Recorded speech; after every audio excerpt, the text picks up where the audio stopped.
Anda menyaksikan Kompas Bisnis Saudara bersama saya Yan Rahman. Ada informasi dari Menteri Keuangan Purbaya Yudi Sadewa yang menyatakan sistem keuangan Indonesia tetap terjaga stabil pada kuartal 3 tahun 2025. Purbaya juga optimistis pertumbuhan ekonomi sepanjang 2025 tetap diproyeksikan 5,2% secara tahunan sebagaimana yang ditargetkan oleh pemerintah. Dari sisi fiskal, Menteri Keuangan Purbaya bilang bahwa belanja APBN digunakan untuk mendukung kegiatan konsumsi dan produksi sekaligus diperkuat dengan percepatan implementasi program strategis. APBN juga diarahkan untuk menyalurkan berbagai paket insentif ekonomi untuk kuartal 4 tahun 2025 senilai 34,4 triliun rupiah. Meskipun pertumbuhan ekonomi kuartal 3 baru akan diumumkan BPS, Purbaya optimistis ekonomi Indonesia akan tumbuh 5,5% di kuartal 4. Dan sepanjang 2025 pertumbuhan ekonomi diproyeksikan tetap di angka 5,2%. Selain itu, Purbaya mengatakan bahwa sistem keuangan kuartal 3 tahun ini tetap terjaga dan mendukung pencapaian pertumbuhan ekonomi stabil dengan mewaspadai seluruh risiko global. Perkembangan positif aktivitas ekonomi dan koordinasi kebijakan memperkuat optimisme ekonomi Indonesia akan tumbuh di atas 5,5% year on year pada triwulan keempat 2025 dengan dukungan stimulus 34,4 triliun rupiah. Secara full year 2025 diproyeksi pertumbuhannya akan mencapai 5,2%. Saudara, namun tampaknya harapan Menteri Keuangan Purbaya Yudi Sadewa yang memiliki optimisme tinggi terhadap pertumbuhan ekonomi tahun 2025 tak sejalan dengan proyeksi para ekonom. Jangan jauh-jauh dulu deh ke kuartal 4 dan pertumbuhan ekonomi secara full year. Pertumbuhan ekonomi kuartal 3 yang akan diumumkan oleh BPS pada hari ini juga menjadi pertanyaan dan juga bikin deg-degan karena belum diumumkan, jadi soal angkanya kita tidak tahu pasti. Apalagi sebelumnya saudara, ini pernah terjadi polemik dalam publikasi data mengenai pertumbuhan ekonomi pada kuartal 2 sebesar 5,12%. Gak ada gap, maksud saya jarak begitu yang cukup jauh antara ekspektasi pasar dengan data pertumbuhan ekonomi BPS. Lalu pertanyaannya, apakah pada kuartal 3 angkanya akan berada di atas 5% seperti perkiraan pemerintah atau justru sebaliknya? Agar lebih jelas kita lihat data berikut ini. Ini mengenai pertumbuhan ekonomi dalam rentang waktu 2023 hingga 2025. Selama 3 tahun terakhir kita bisa membaca adanya sebuah pola pertumbuhan ekonomi yang kurang lebih ini hampir-hampir mirip setiap tahunnya, yaitu biasanya ada penurunan dari kuartal kedua ke kuartal ketiga, kemudian ada kenaikan dari kuartal ketiga ke kuartal keempat. Secara histori demikian, namun apakah pada tahun ini akan terjadi pola yang sama? Jawabannya tidak ada yang tahu pasti. Yang kita bisa lakukan hanya memprediksi berdasarkan pola-pola histori yang selama ini terjadi. Saya warnai yang berwarna kuning ini saudara, ini merupakan yang kuartal ketiga. Tampak di tahun 2023 ada penurunan di kuartal 2 ke kuartal 3, kemudian juga tampak pola lainnya di kuartal 2 di 2024 ke kuartal 3 di tahun 2024 dengan pertumbuhan ekonomi 4,95%. Dan nanti juga kita nantikan jawabannya seperti apa pertumbuhan ekonomi di kuartal 3 tahun ini. Ini pertumbuhan ekonomi di tahun 2025 berdasarkan data dari sejumlah ekonom. Kita lihat data selanjutnya. Nah, ini dia.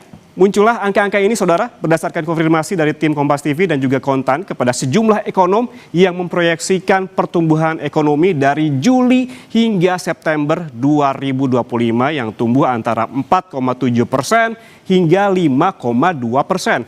Angka lebih detailnya adalah ini datang dari BCA yang memproyeksikan 4,95% hingga 5%, sementara Danamon 5,02%, BNI antara 4,9% hingga 5,1%, sementara Indef ini rentangnya yang paling tinggi 5% hingga 5,2%, dan Core Indonesia 4,9% hingga 5%.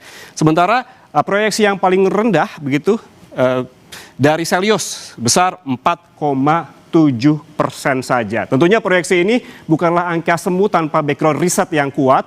Menurut sejumlah ekonom, lemahnya pertumbuhan ekonomi kuartal 3 dipengaruhi oleh sejumlah faktor, mulai dari stimulus ekonomi yang belum cukup mendorong pertumbuhan sektor real, tidak adanya momentum musiman yang mendorong kenaikan konsumsi rumah tangga, stimulus ekonomi yang belum berdampak signifikan, hingga kinerja investasi yang juga melambat. Selain itu, saudara, sejumlah data ekonom yang dirilis sepanjang kuartal 3 lalu ini masih belum menunjukkan perbaikan yang berarti. Apa saja datanya? Kita lihat grafik selanjutnya. Nah, kita lihat ini. Yang pertama, ada Purchasing Manager Index atau PMI Manufaktur. Setelah berada di level kontraksi selama 4 bulan, PMI Manufaktur kembali naik ke level ekspansi, tapi masih cenderung turun. Sementara indeks keyakinan konsumsi memang masih berada di atas level 100, yakni 115 pada September lalu. Namun, saudara, kecenderungan memang turun sehingga pemerintah perlu berhati-hati karena kian tergerusnya optimisme masyarakat. Di sisi lain, belanja pemerintah yang digadang-gadang jadi katalis, realisasinya juga masih melempem, baru 61,71% dari target APBN 2025. Artinya apa? Pemerintah masih harus membelanjakan hampir 40% dari pagu anggaran di kuartal terakhir tahun ini. Dan yang perlu juga diperhatikan, saudara, yang menjadi indikator adalah angka PHK di Indonesia dalam data selanjutnya. Nah, ini dia. Kalau dilihat dari grafik berdasarkan data dari Kementerian Ketenagakerjaan, tampak dari tahun ke tahun angka pemutusan hubungan kerja ini terus melonjak. Dari tahun 2022 ada 25.000 orang yang di PHK, 2023 ada 65.000 orang, dan 2024 naik lagi ke 78.000 orang. Sementara hingga September tahun ini ada 45.426 orang yang di PHK. Meski demikian, saudara, Kemenaker melaporkan bahwa jumlah pekerja yang terdampak PHK turun pada September 2025 tercatat tambahan 1.093 orang sehingga secara kumulatif sepanjang Januari hingga September 2025 angkanya mencapai 45.426 orang yang di PHK. Jumlah ini turun 16,5% dibanding angka PHK pada Januari hingga September tahun lalu. Meski turun, angka PHK di Indonesia masih sangat tinggi dan menyumbang angka pengangguran di usia produktif. Kita lihat data selanjutnya. Ini dia berdasarkan data Organisasi Buruh Dunia dibandingkan dengan negara-negara tetangga kita di ASEAN. Nyatanya persentase angka pengangguran di Indonesia untuk kategori muda usia 15 hingga 24 tahun adalah paling tinggi, yakni sebesar 13,1%.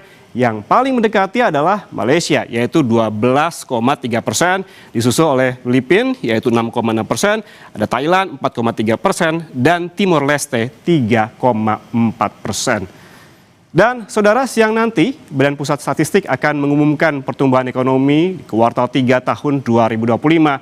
Pemerintah memprediksi di angka 5%, melambat dibanding kuartal 2. Namun apakah akan ada anomali seperti yang terjadi pada kuartal sebelumnya dan mengapa ekonom memproyeksikan pertumbuhan ekonomi di bawah 5%? Kita langsung bahas bersama Direktur Kebijakan Publik Selios Media Wahyudi Askar.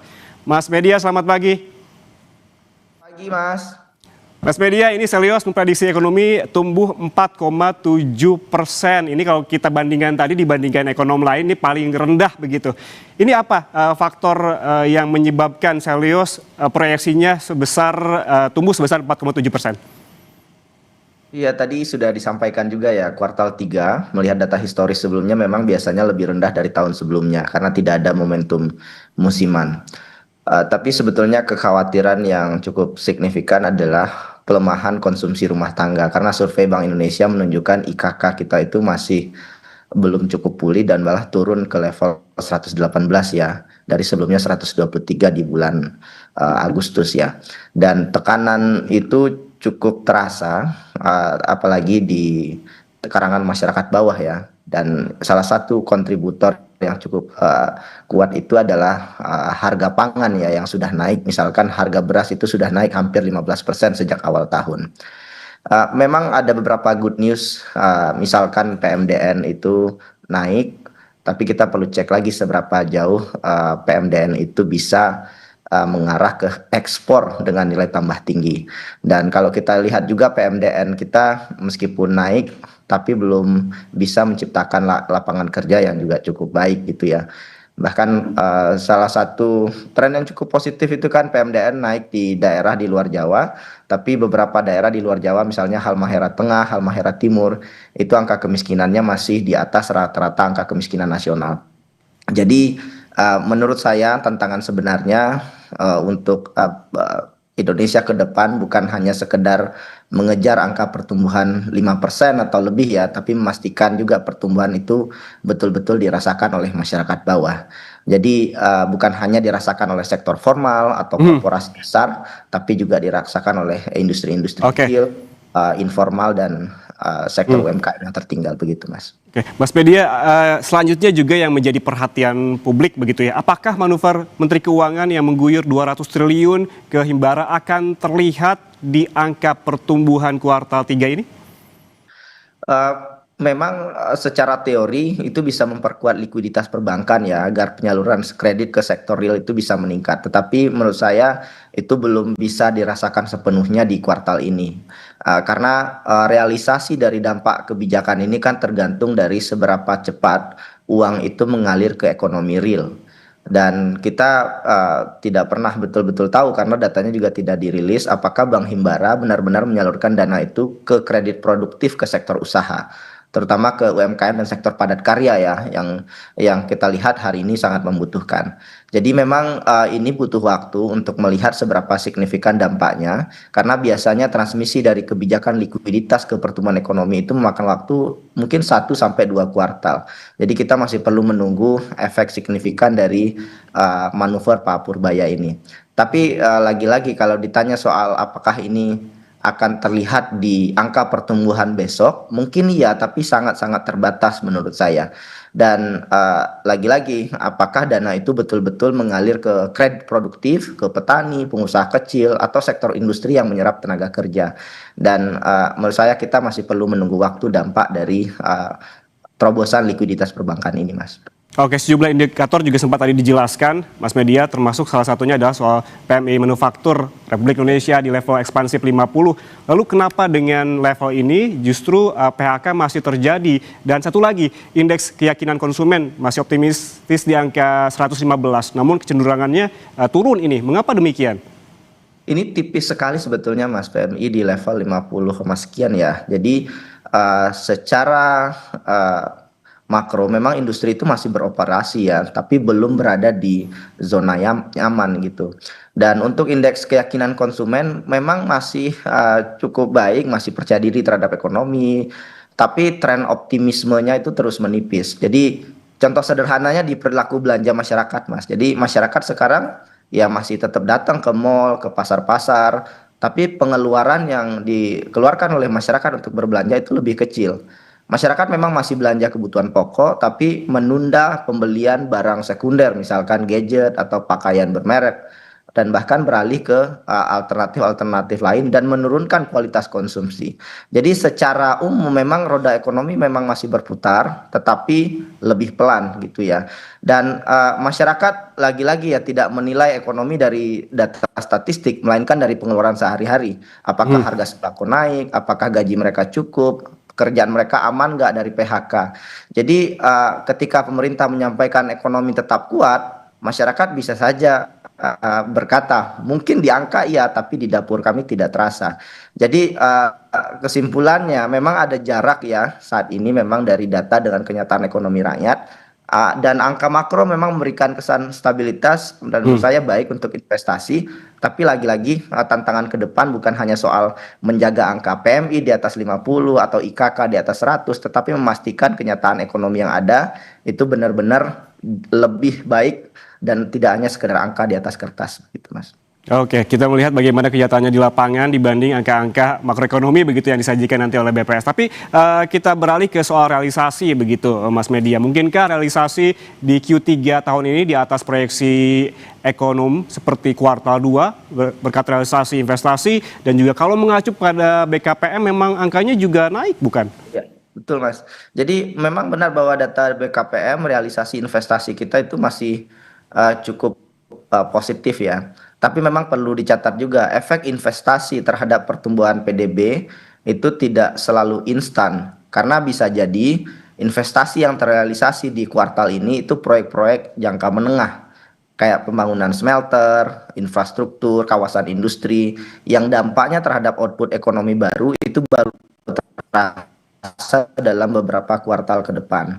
Dan kalau kita bandingkan juga dengan kuartal kedua, waktu itu kan momentum belanja pemerintah dan konsumsi pasca Lebaran itu juga masih cukup kuat ya. Tapi di kuartal ketiga ini efek musiman kan juga sudah hilang. Jadi dorongan fiskal pada kuartal 3 kemungkinan belum terlalu besar begitu ya. Ya investasi yang naik sinyal positif, tapi memang itu belum jadi jaminan total otomatis ekonomi kita itu bisa melesat. Jadi butuh kombinasi sebetulnya. Konsumsi yang pulih, ekspor kita baik, dan belanja pemerintah kita juga efektif ya. Oke. Dan kalau ketiga mesin ini berjalan bersama, ada harapan ekonomi kita tumbuh lebih baik gitu, Mas. Ya, soal realisasi belanja pemerintah per September juga ini Mas Media angkanya belum optimal. Akankah ini berpengaruh terhadap pertumbuhan di kuartal 3 ini? Pasti berpengaruh ya, karena kalau kita lihat data terakhir di Kemenkeu itu masih di kisaran 62% ya dari total APBN, pengalokasian dan realisasinya. Jadi menurut saya di sisa waktu tahun ini harus diperkuat belanja pemerintah. Karena kalau kita lihat di daerah misalkan itu banyak proyek infrastruktur kayak jalan, irigasi, fasilitas publik, itu baru dilelang pertengahan tahun sehingga pengerjaannya mundur. Jadi akhirnya penyerapannya jadi melemah. Dan tidak hanya itu ya, di level kementerian juga buruk sekali serapannya. Karena ini tahun awal politik dan birokrasi kita juga masih rumit, kementerian lembaga banyak sekali, akhirnya serapan anggarannya masih sangat lemah. Jadi memang betul Mas, belanja pemerintah masih belum cukup optimal, dan saya kira efek stimulus yang sudah dilakukan itu baik, tetapi harus terus dilakukan berulang-ulang untuk menjaga daya konsumsi masyarakat domestik itu, Mas. Oke, Mas Media, sebetulnya dari pengamatan Anda, apa sih yang membuat realisasi ini sangat rendah, begitu penyerapannya rendah, apalagi ini waktunya juga sangat mepet begitu hingga akhir tahun. Apa yang perlu dilakukan? Pertama memang waktunya sudah tinggal 2 bulan lagi ya. Jadi yang bisa dilakukan biasanya efek stimulus saja. Dan kita lihat misalkan di tahun 2021 beberapa stimulus dilakukan pada saat itu menjelang akhir tahun, seperti bantuan subsidi upah, PKH, dan ini sudah mulai dilakukan oleh pemerintah. Tetapi persoalan di lapangan kan kompleks sekali ya. PKH meskipun sudah dialokasikan, tapi juga belum diterima masyarakat begitu.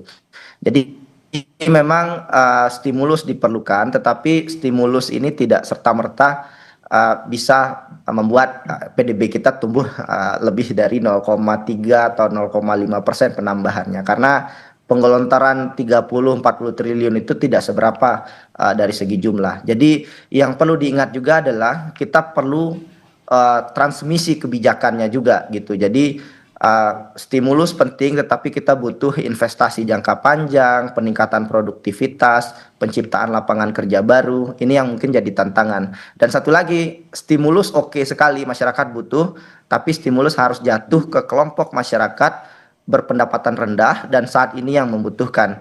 Jadi kalau stimulus jatuh ke berpenghasilan tinggi, yang justru akhirnya malah menabung atau tidak menggerakkan ekonomi real, maka dampaknya terhadap pertumbuhan ekonomi juga kecil. Jadi itu saya kira Mas tantangan ke depan, bagaimana mengubah kebijakan temporer. Stimulus Pak Purbaya mungkin sudah baik dari segi ide dan pelaksanaan, juga masih kita tunggu dampaknya, tapi lagi-lagi kita butuh merubah kebijakan temporer tadi menjadi momentum perbaikan yang berkelanjutan. Lagi-lagi soal lapangan kerja. Oke, yang perlu diperhatikan oleh pemerintah untuk mengejut nanti penyerapan adalah juga terkait dengan stimulus, bagaimana ini tepat sasaran. Terima kasih Direktur Kebijakan Publik Selyos Media Wahyudi Askar atas waktunya bersama kami di Kompas Bisnis. Sehat selalu. Dan saudara jangan kemana-mana, Sapa Indonesia Pagi akan kembali sesaat lagi. Tetaplah bersama kami.